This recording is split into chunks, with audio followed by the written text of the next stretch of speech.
저는 그 얼마 전에 그 라합이라는 그 여인의 그 믿음을 이제 읽으면서 개인적으로 참 많이 은혜를 받았습니다. 특별히 이제 그 구약 성경 말고 이제 신약 성경에서 공식적으로 라합이라는 여인의 이름이 기록이 되고 있는 게 세 군데입니다. 오늘 본문에 나와 있는 히브리서하고요, 바로 뒤에는 야고보서에서 나오고, 그다음에 마태복음에 그 예수님의 족보에 나오고 있습니다. 마태복음에서는 다른 어떤 그 해설은 곁들여지지가 않고,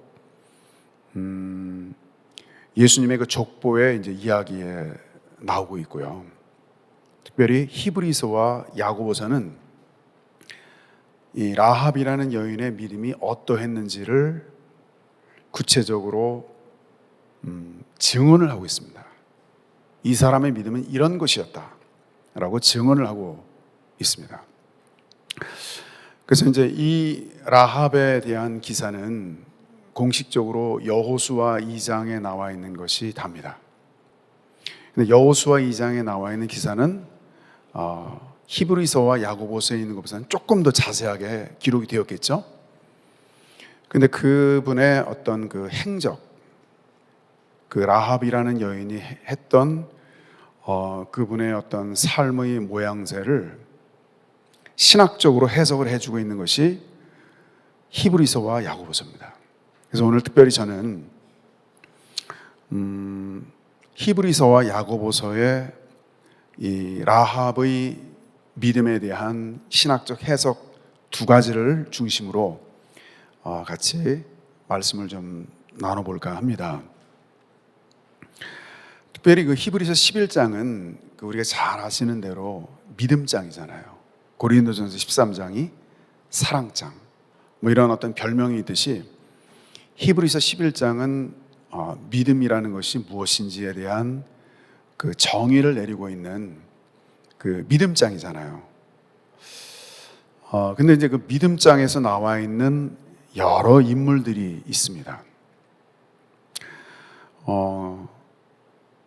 구약 성경 전체를 다 아우르면서 믿음의 인물 가운데에 가장 대표되는 인물을 성령께서 친히 오고 오는 많은 세대에 교훈을 주시고 가르침을 주시려고 기록하셨습니다.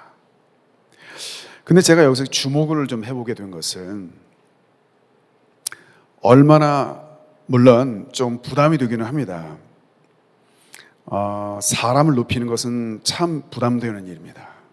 왜냐하면 하나님 외에, 예수님의 그 십자가 외에 누구를 높인다는 것은 사실 그렇게 바람직한 일은 아니기 때문입니다.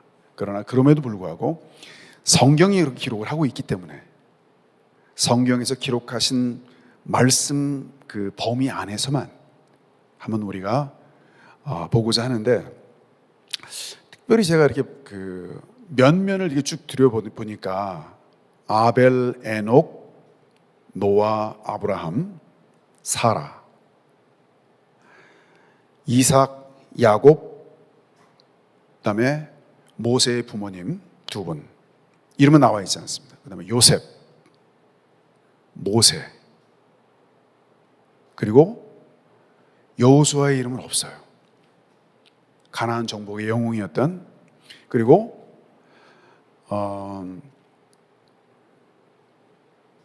라합의 이름이 기록이 되고 있습니다. 물론 이제 그를 그 보기에 따라서 그 자체에 너무 이렇게 큰 의미를 부여하는 것은 또 좀 신학적 해석상 문제가 있을 수 있다고 생각을 하지만, 그럼에도 불구하고 지금 제가 세보니까 12명이었어요. 이름을 기록하고 그분들의 행적을 쭉 기록한 것이 12명이었는데 유일하게 이방인이었어요. 근데 여기서 이름이 기록이 되어 있어요. 제가 이제 위대하다는 말을 하나만 좀 쓸게요. 제가 워낙에 좋아하기도 하고, 위대한 사무엘 선지자, 다윗 왕, 이들에 대한 행적은 없어요. 근데 이방인이었고 초대받지 못했던 그 여인 라합의 이름이 기록이 되고 있어요. 그렇다면 성령께서 이것을 이렇게 기록하게 하신 것은 분명한 그 이유와 연유가 있다고 저는 생각합니다. 그리고 심지어 야고보서 같은 경우는 우리가 잘 아는 대로 이 아브라함은 믿음의 조상이잖아요. 아브라함의 이 믿음을 히브리서 이제 야고보서 2장에서 이야기를 하면서 행함이 없는 믿음은 죽은 것이다라고 이야기를 하면서 바로 이어서 누구 이야기를 하냐면 라합의 이야기를 해요. 다시 말하면 아브라함의 믿음의 그 순종함과 라합의 믿음의 순종의 그 모습을 비슷하게 견주어서 이렇게 이야기를 하고 있다는 것을 발견하게 되었습니다. 마태복음에서도 보면 여인의 이름이 3명이 나오거든요. 다 이방인들입니다.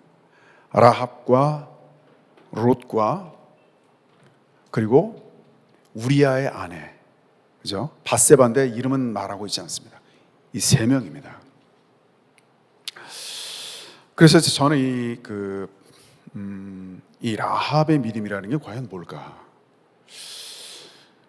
이 여인은 이방인이었고 그러했음에도 불구하고 어떻게 이렇게 하나님께서 이 여인의 믿음을 귀히 여기셔서 이렇게 말씀을 하시는 걸까? 한번 궁금하지 않을 수가 없었어요. 좀 궁금하더라고요. 그렇다면 과연 이 라합이라는 여인이 가졌던 믿음은 과연 무엇이었을까? 첫 번째, 보이지 않는 것을 소망하는 소망의 믿음이었습니다. 소망의 믿음. 히브리서 11장 1절을 보면 믿음의 어떤 그 정의가 나오잖아요. 믿음의 정의.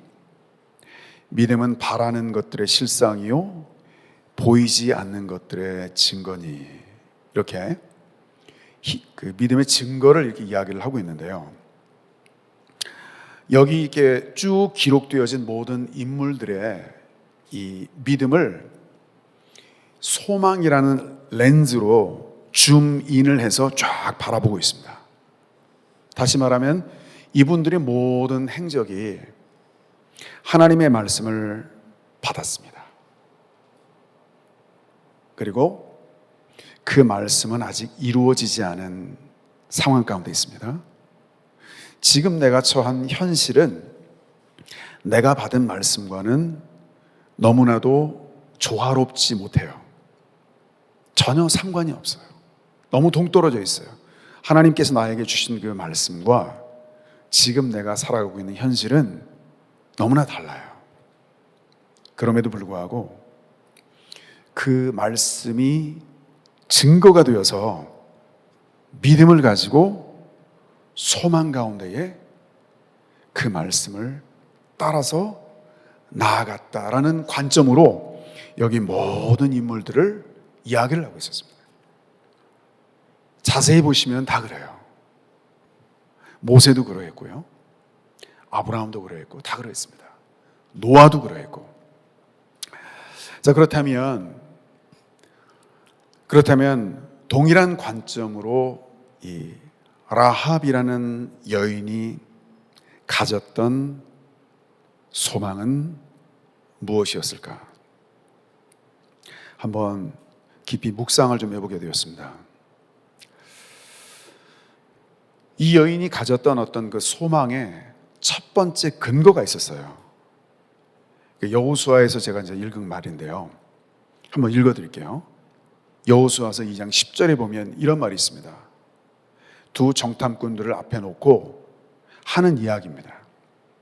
너희가 애굽에서 나올 때에 여호와께서 너희 앞에서 홍해 물을 마르게 하신 일과 너희가 요단 저쪽에 있는 아모리 사람의 두 왕 시혼과 옥에게 행한 일 곧 그들을 전멸시킨 일을 우리가 들었습니다.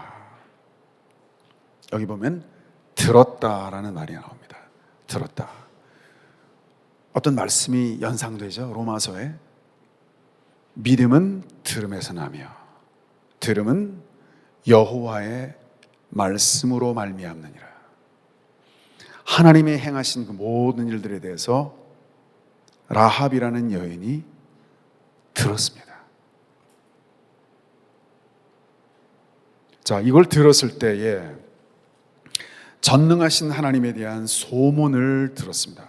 직접 들은 것도 아니고 음성으로 환상과 비전으로 들은 것도 아니고 그냥 소문을 들은 것뿐입니다. 자, 그럴 때 우리가 듣자 마음이 녹았고 정신을 잃었고 그리고 점점점 너희 하나님은 위로는 하늘에서도 아래로는 땅에서도 하나님이시라. 한자로 말한다면 상천하지의 하나님이셨다. 라합이 들었던 하나님에 대한 메시지 첫 번째 그 말씀은 전능하신 하나님이었습니다. 그리고 아이러니컬하게 라합이 들었던 첫 번째 메시지는 심판의 메시지였습니다. 그리고 다른 것을 심판하는 것, 저 옆성을 심판하는 게 아니고 내가 살고 있는 여리고성을 딱 표적으로 삼아가지고 하나님께서 심판하시겠다. 다음에는 너희 차례다. 이렇게 심판의 메시지를 들은 게 첫 번째예요. 오래전부터 들었겠지만 이제 심판의 메시지를 들었습니다. 자, 그렇다면 우리가 한번 생각을 해보죠. 나를 심판하시는 하나님이 이 심판의 선고가 라합에게는 어떤 의미에서 소망일 수 있었을까요? 심판의 선고와 심판의 메시지가 적어도 라합에게는 어떤 의미에서 이것이 소망이었을까? 무엇이 라합에게 정신을 잃게 하는 두려움 가운데서도 소망을 가지게 한 것일까? 심판이 소망이 될 수 있다는 것은 과연 무엇을 뜻하는 것일까?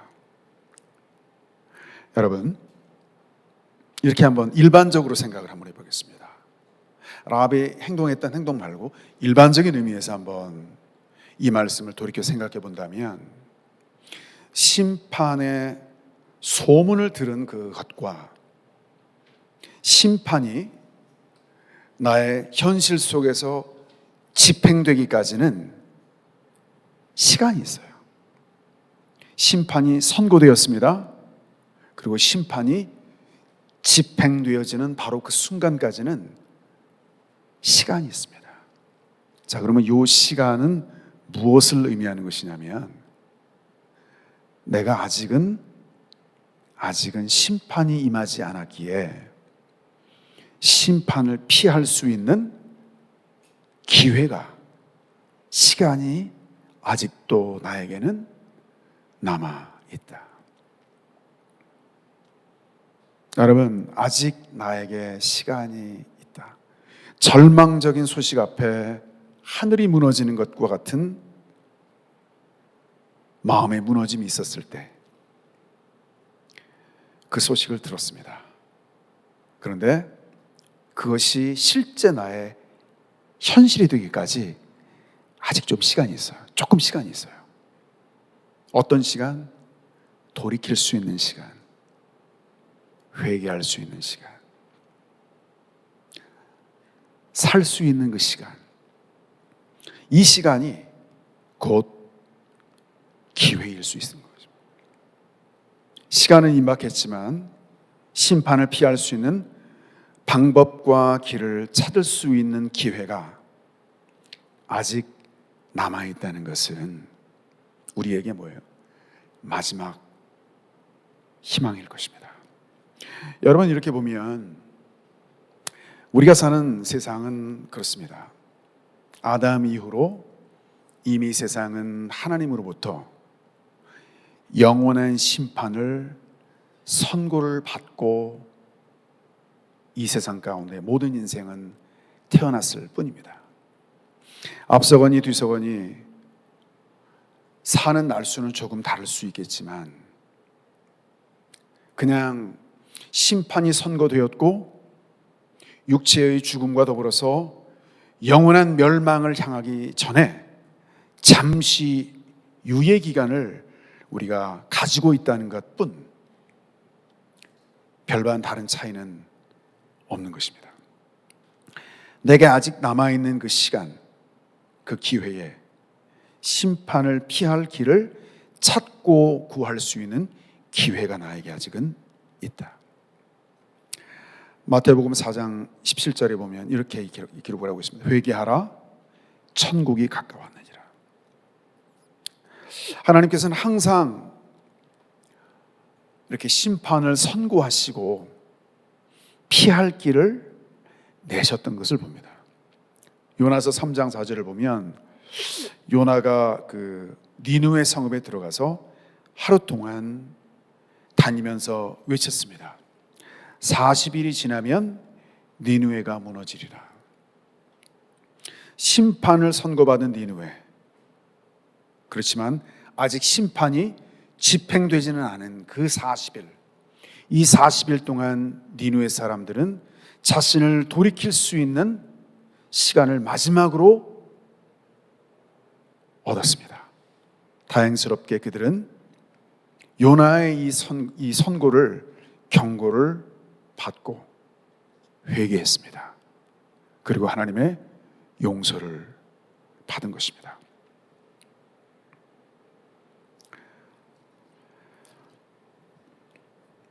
두 번째로 그러면 보다 이제 라합에게 조금 집중해서 이 라합이 가졌던 소망은 무엇이었을까? 이런 일반적인 측면 말고요. 라합이 가졌던 이 소망의 믿음, 그것은 무엇이었을까? 저는 개인적으로 여호수아 2장 9절과 그 11절의 이 말씀을 제가 잠시 좀 봉독해 올리겠습니다. 말하되 여호와께서 이 땅을 너희에게 주신 줄을 내가 아노라. 자, 11절을 보니까 너희의 하나님 여호와는 위로는 하늘에서도 아래로는 땅에서도 하나님이시니라. 그리고 12절을 보면 그러므로 이제 청하노니 내가 너희를 선대하였은즉 너희도 내 아버지의 집을 선대하도록 여호와로 내게 맹세하고 내게 증표를 내라. 여기 지금 이 라합이 두 정탐꾼에게 이야기를 하는 내용 중에 제가 주목을 했던 말 중에 한마디가 있습니다. 이게 뭐냐면 여호와라는 단어입니다. 여호와. 우리가 잘 알듯이 여호와라는 이름은 하나님의 이름이십니다. 거룩하신 하나님의 이름이십니다. 여담이긴 합니다만 유대인들은 예전에 필사를 할 때에 여호와라는 단어가 나오잖아요. 그럼 잠시 필사하던 것을 내려두고 붓을 놓고 목욕 재개를 했어요.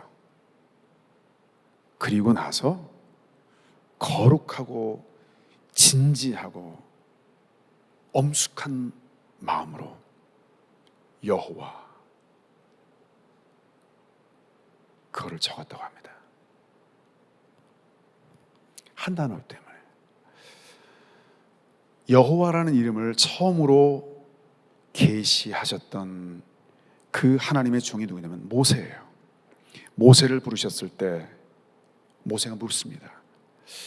하나님 아버지, 제가 이스라엘 백성들에게 나를 부르셨던 그 하나님을 누구라고 소개를 하겠습니까? 여호와라 하라. 스스로 있는 자죠. 영원 자존하신 하나님.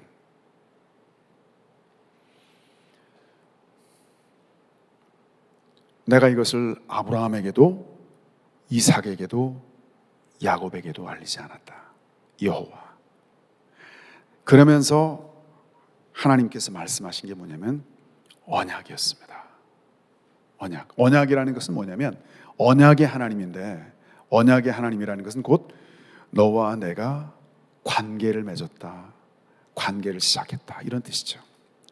다시 말한다면 나는 너희의 하나님이 되고, 그리고 너희는 나의 백성이 되리라.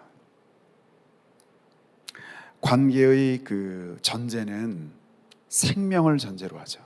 생명의 태어남, 이것이 관계의 시작입니다.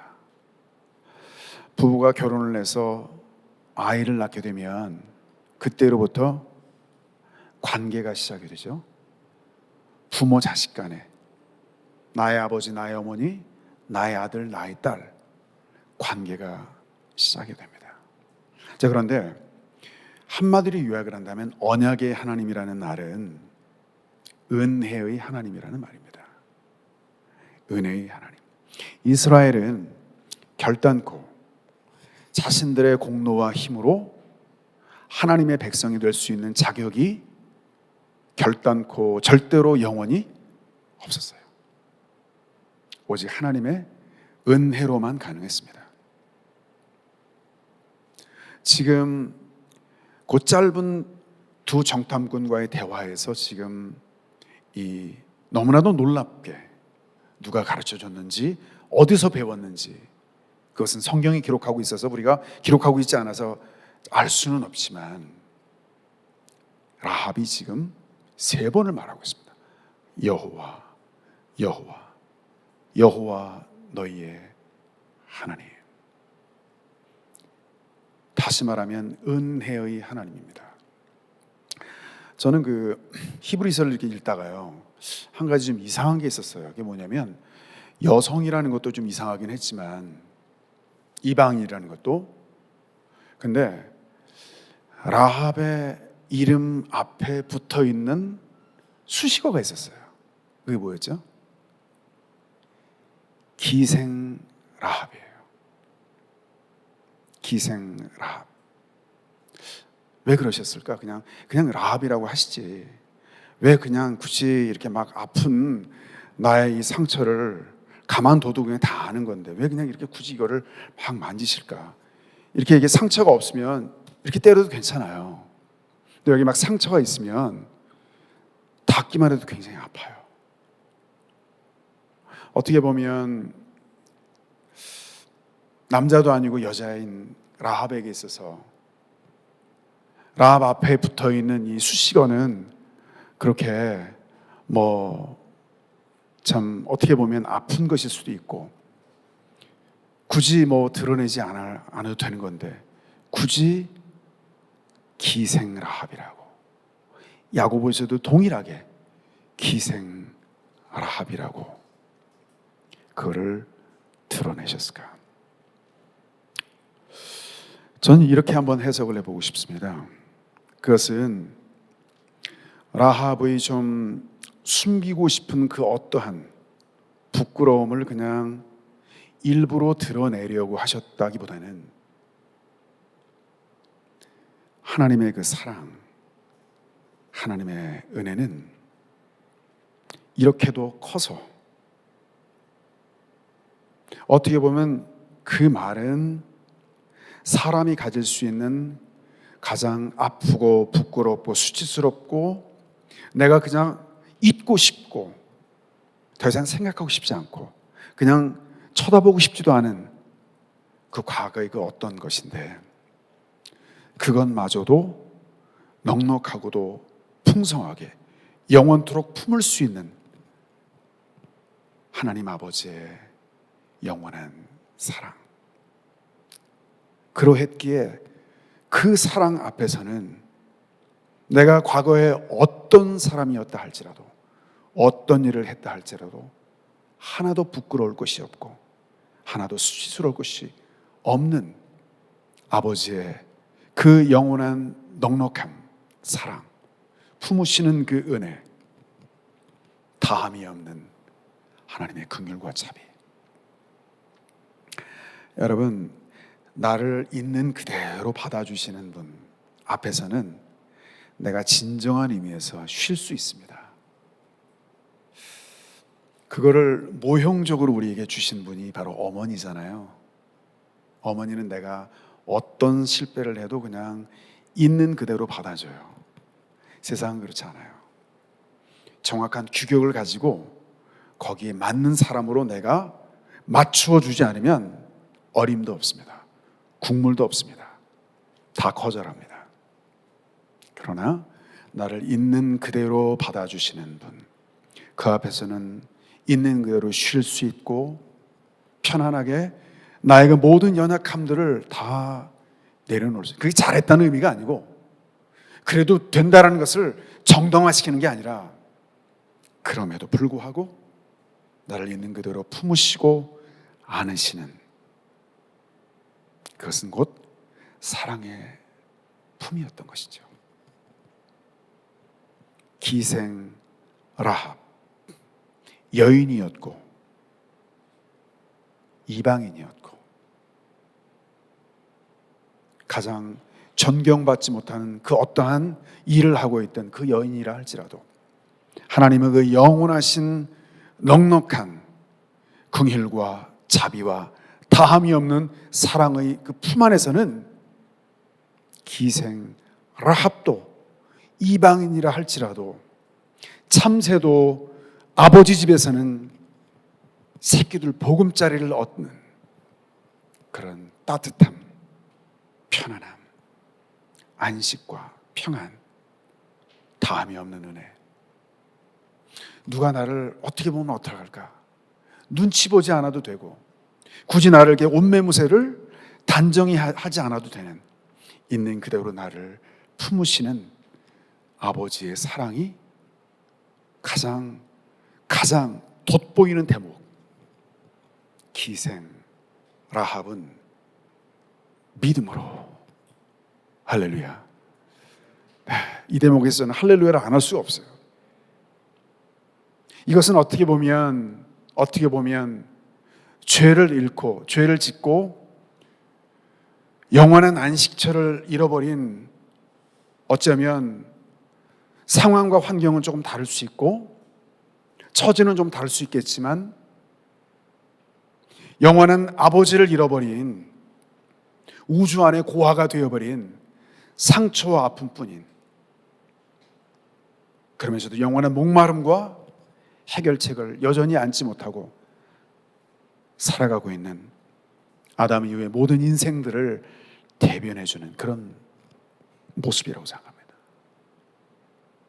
기생 라합은 믿음으로, 그러나 그럼에도 불구하고 자격이 없음에도 불구하고 믿음으로 조건 없이 있는 그대로 아버지 앞에 그 사랑을 내가 구할 수 있다는 것입니다.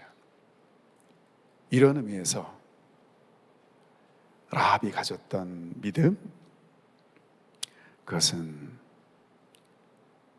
은혜와 다함이 없는 영원한 사랑, 그 품 안을 소망하는 믿음이었습니다. 나를 받아주시는 하나님, 비록 내가 넘어지고 자빠지고 절망 가운데 있지만 내 죄를 회개하고 하나님 앞에 조건 없이 나왔을 때 언제나 나를 받아주실 수 있는 그분, 심지어는 십자가에 죽어가면서도 한마디로 주님 당신의 나라에 임하실 때 나를 기억해 주세요. 몇 분 후면 죽음을 맞이해야 될 그런 상황에서도 나를 맞아주시는 그 하나님의 그 사랑, 그것이 라합이 가졌던 소망의 믿음이었습니다. 두 번째 라합이 가졌던 믿음, 그것은 야고보서와 그 히브리서를 보면 이렇게 기록을 하고 있습니다.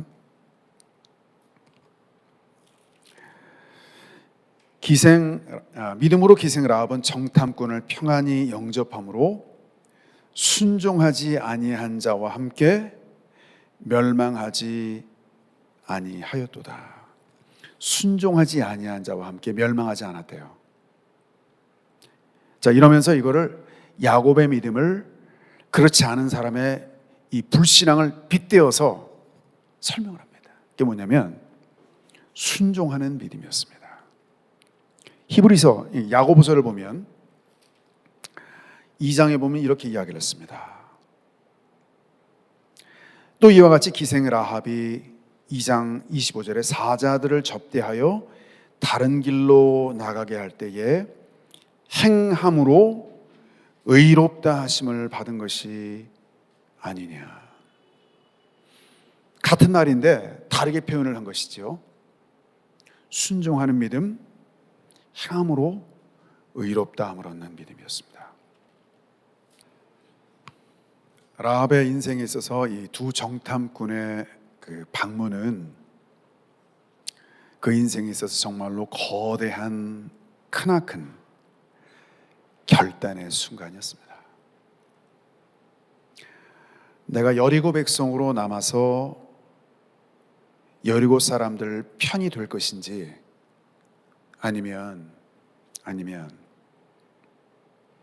하나님의 편이 되어서 두 정탐꾼을 영접을 할 것인지 둘 중에 하나를 선택해야 하는 그 인생과 어쩌면 영혼을 가름하는 그러한 거대한 결단의 순간이었습니다. 여러분 같으면 어떻게 하셨을 것 같아요? 우리 같으면 어땠을까요? 그가 믿은 바대로 그가 정탐꾼을 영접했을 때, 다시 말하면 여리고 백성으로 남지 아니하고 하나님의 편이 되어서 정탐꾼을 내가 영접한다는 것은 무엇을 뜻하는 것일까요? 적어도 여호수아에 기록된 말씀의 증언을 토대로 본다면 믿음의 행함을 위해 거기에는 분명한 결단이 있어야 한다는 것을 우리에게 가르쳐주고 있습니다. 믿음의 행함을 위한 결단입니다. 자, 그 하나가 곧 믿음의 결단을 위한 그 믿음의 행함을 위한 결단, 그 하나가 바로 뭐냐면 자신의 생명을 내어놓는 결단이 있어야 했다는 것입니다.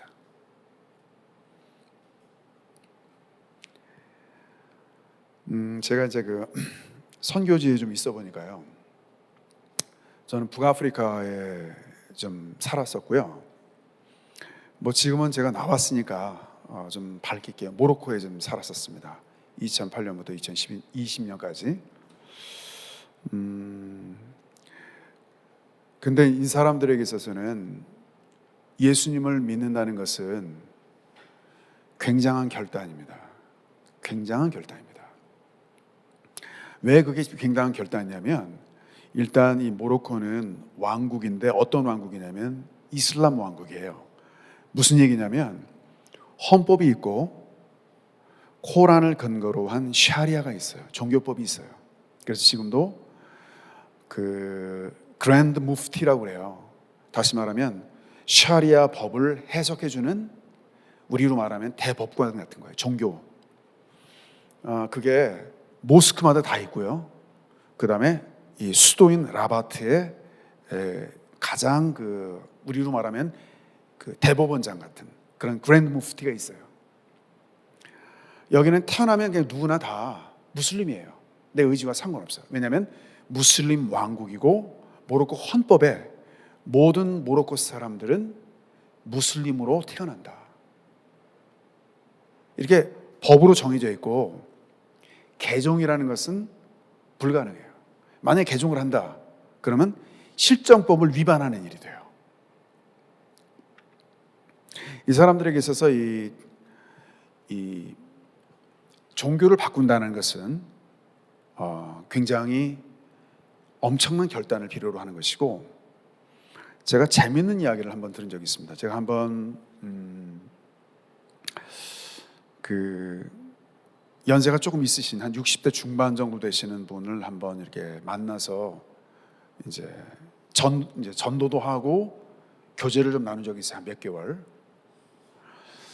근데 이분이 이제 중풍을 맞으셨어요. 60대 중반에. 근데 자기를 50대 중반에 이렇게 중풍을 맞으셨는데, 50대 초반에, 죄송합니다. 50대 초반에 중풍을 맞았는데 지극정성으로 자기를 도와주었던 헬퍼가 있었어요. 가정부가 있었어요. 그러니까 나이 차가 좀 있겠죠. 예, 모슬렘 사회에는 보통 30년은 이렇게 크게 흉이 되는 게 아니에요. 남자가 50대 중반, 여자가 20대 초반 결혼을 했어요. 그게 크게 흉이 아니에요, 사회적으로. 근데 그 여자분은 아무래도 굉장히 나이가 좀 이렇게 젊죠. 이제 막 30대 후반, 40대 초반인데 굉장히 순했어요. 사하라위라고 얼굴이 좀 깜잡잡했어요. 모로코 남부 쪽에 가면 이렇게 사람들이 좀 얼굴이 깜잡잡해요. 사막에 사는 분들인데 모로코 원주민이라고 볼 수도 있겠죠. 근데 굉장히 이분이 온순하고 순하고 그렇게 풍을 맞은 자기 남편을 지극정성으로 대접을 해요. 근데 이분이 원래는 공산주의자였어요. 그래가지고 쿠바의 카스트로도 만나고 온 사람이에요. 사진이 있더라고, 집에 가서 보니까. 근데 이제 말씀을 나누고 전도를 하고 예수님을 믿을 준비가 돼 있어요. 그래서 예수님을 믿겠다고 이제 서로 이제 남자하고 저로 이렇게 약속을 했거든요. 그리고 나서 얼마 후에 문제가 생긴 거예요. 이렇게 순하고 온순했던 이 여인이 이혼을 하자고 나오는 거예요. 갑자기 표독스럽게 한 번도 이렇게 결혼을 해서 그런 표정과 얼굴을 지어본 적이 없는 그 여인이 그렇게 나오니까 너무 이 60대 중반에 이 푹 맞은 아저씨가, 할아버지가 당황을 한 거예요. 근데 그 여인이 하는 말이 뭔 줄 아십니까? 나는 당신이 공산주의자로 살아도 상관없다. 무슬림으로 살면 웰컴이다. 불교 신자로 살아도 괜찮다. 힌두교도도 괜찮아. 당신이 음란하고 사기를 치고 심지어 사람 죽이고 감옥 가도 괜찮아요. 근데 한 가지 안 되는 게 있는데, 당신이 예수를 믿으면 안 돼요.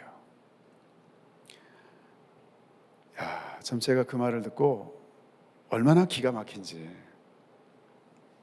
저는 거기서 확연히 알았어요. 빛과 어두움의 이 명확한 그 차이와 경계를 거기서 좀 봤어요. 그렇게 순진하고 그렇게 온순하고 그렇게 온유한 그 여인이 빛 앞에 탁 부딪히니까 원래 자신 속에 있던 죄악의 어두움의 실체를 드러내는데 무서워요. 당신이 뭘 해도 상관없어요. 그러나 기독교인이 되는 거, 예수 믿는 것만은 안 돼. 만약 그렇다, 당신 나랑 이혼해. 무섭더라고요. 여러분, 물론 우리는 착하게 살아야 됩니다. 도덕적으로 살아야 합니다. 그러나 여러분, 내가 도덕적으로 사는 것과 예수님을 믿고 빛 가운데 거하는 것과는 명확한 차이가 있다는 것을 저는 거기서 뼈에 저리게 느꼈어요. 그 이후로 좀 제가 그분을 더 못 만나겠더라고요. 네. 기도할 뿐입니다. 여러분, 결단이 필요합니다. 지금 라합에게는 결단이 필요했습니다. 두 번째는 어떠한 결단이 있었냐면 그가 믿음의 행함을 위한 이 두 번째 결단, 그것은 믿음의 결단이었습니다. 믿음의 결단. 단 한 번 딱 자기 일생에 만났던 정탐꾼의 말을 믿어야 하는 그 믿음의 결단이 그에게는 필요했습니다. 믿음의 결단. 믿음은 바라는 것들의 실상이요 보이지 않는 것들의 증거니 선진들이 이로써 증거를 얻었느니라. 믿음이 없이는 기쁘시게 못하나니 하나님께 나아가는 자는 그가 계신 것과 자기를 찾는 자들에게 상 주시는 이심을 믿어야 할지니라. 그렇습니다. 이 사람을 내가 언제 봤다고 그 사람 말 한마디를 믿고 내가 여리고 사람 되는 걸 포기하고 모험을 감행할 수 있을 것인가? 그것은 분명한 결단이었습니다. 마지막 세 번째, 그에게는, 라합에게는 고독함의 결단이 있었습니다. 고독을 결단해야 했습니다. 믿음의 행위를 하기 위해. 히브리서 11장 이게 보면 믿음으로 기생 라합은 정탐꾼을 평안히 영접하였으므로 순종하지 아니한 자와 함께 멸망하지 않았다, 이렇게 이야기를 했습니다. 다시 말하면 여리고에 살고 있는 모든 사람들 중에 라합과 똑같이 같은 마음을 가지고 서로 라합과 비밀리에 만나서 뭔가 마음을 같이 했던 사람이 없었어요. 누구와 함께 할 수도 없고 마음에 있는 자신의 믿음을 누구와 나눌 수도 없고 누가 자기를 가르쳐 줄 사람도 없고 누구한테 물어볼 사람도 없고 상의할 사람도 없고 혼자서 이 모든 것들을 감당해내야 했습니다. 한 수를 더 떠서 우리 가족도 구원을 해달라고 얘기를 해요. 이게 무슨 말입니까? 자기 가족들이 자기 아버지 어머니를 포함해서 자기 형제들 그리고 그와 함께 있는 사람들까지도, 자 그러면 그 중에 한 사람이라도 이 모든 것을 설명을 해야 돼요. 누구 하나가 이의를 제기해요. 나 더 이상 못 견디겠다. 너 도대체 우리를 이렇게 가둬놓고 뭐 하는 거냐 도대체. 다 설명해야 되고 그때마다 무마시켜야 되고. 한 사람은 너 내가 신고할까? 너 지금 뭐 하는 거냐 지금 네 행동이 지금 이게. 그거를 다 어우르고 하나 되게 하고 못 나가게 하고. 그럼 그 사람들이 언제 온다고 약조를 했습니까? 4달 보름에 오겠습니다. 그것도 아니에요. 기약이 없는 기다림입니다. 제가 선교지 얘기만 하나 더 하고 이렇게 마무리하겠습니다. 종종 이제 말씀을 이렇게 나누다가 이제 전도를 하다가 보면 사람들이 수긍을 해요. 수긍을 해요. 특별히 이제 저희가 조금 전에 나누었던 그 하나님의 사랑과 아버지의 사랑이 있잖아요. 이슬람은 뭐냐면 기본적으로 초월은 있어요. 알라는 너무 위대해. 너무나 위대하고 너무나 커서 사람이 범접할 수 없어요. 감히 가까이 하기에는 너무 먼 당신이에요. 내가 알라를 향해서 좀 더 가까이 가고 싶어요. 그러면 알라는 저 구름 속 뒤로 숨어요. 어딘지 잘 모르겠어. 알 듯 할 것 같은데 잘 모르겠어요. 인격적인 만남이 없어요. 개인적인 교류가, 사귐이 불가능해요. 초월은 있는데 내재가 없어요. 전능하신 하나님, 우리에게도 있죠. 전지전능하신 하나님, 창조주 하나님. 그렇지만 우리 안에 내주하시는 우리의 아버지, 내재가 있잖아요. 초월과 내재. 너무 내재에 빠져 있는 건 뭐예요? 힌두교, 불교. 이 사람들은 명상만 하다 끝이 나. 도대체가 자기가 명상을 뭘 하는지도 몰라. 죄송합니다. 타종교를 제가 이렇게 비난하는 것 같아서 죄송합니다. 그런 의도는 아닙니다. 종종 말씀을 나누다 이렇게 이 사람들이 특별히 감동을 받는 부분이 몇 개가 있어요. 이게 뭐냐면 가늠하다 현장에 잡힌 여인들 있잖아요. 예수님이 용서를 해주셨어요. 이거는 이슬람에서 있을 수가 없는 이야기예요. 있을 수가 없어요. 그런 이야기는 막아주잖아요. 감동을 받아요. 또 한 가지 감동을 받는 게 있어요. 이게 뭐냐면 아버지의 사랑이에요. 신실한 무슬림들일수록, 종교적인 계율에 명확하게 너무나 충실한 무슬림들일수록 하나님이 아버지시다라는 걸 굉장히 불경스럽게 생각을 해요. 무슨 소리를 하냐, 무슨 알라가 아버지냐, 그런 그 말도 안 되는 소리가 어딨냐. 그런데 많은 사람들이 아버지의 사랑, 하나님은 전능하시지만 아버지시다, 더 심하게 말할까? 하나님 우리 아빠다, 믿을 수 없어 합니다. 이게 진짜입니까? 진짜입니다. 진짜입니다. 감동을 했어요. 자, 그럼 이제 우리 예수 믿을까요? 그럼 이제 제가 부연해서 설명을 드려요. 자, 그렇다면 당신 지금 예수님을 믿기로 했습니다.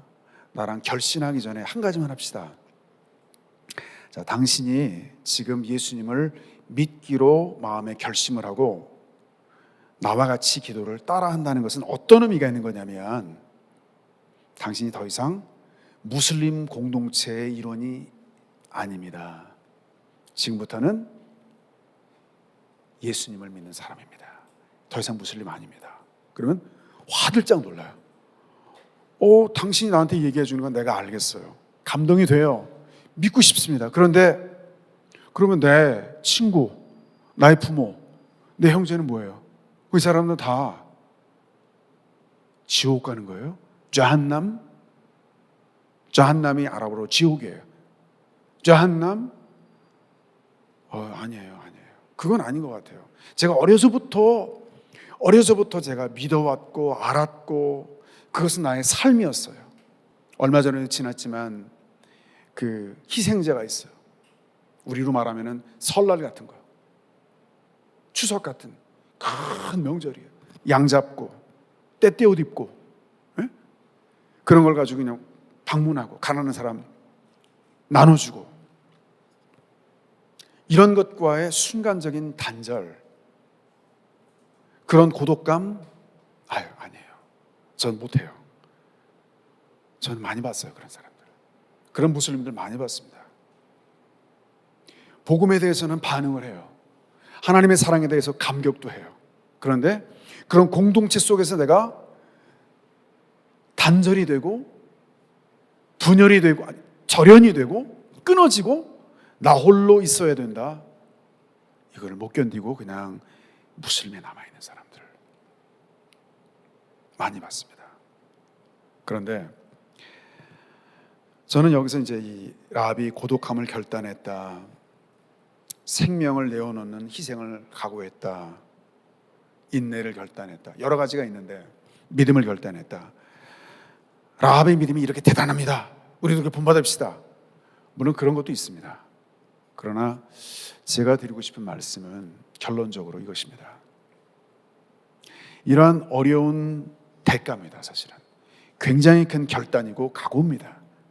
그러나 무엇이 라합을 이러한 결단으로 기꺼이 이끌 수가 있었을까?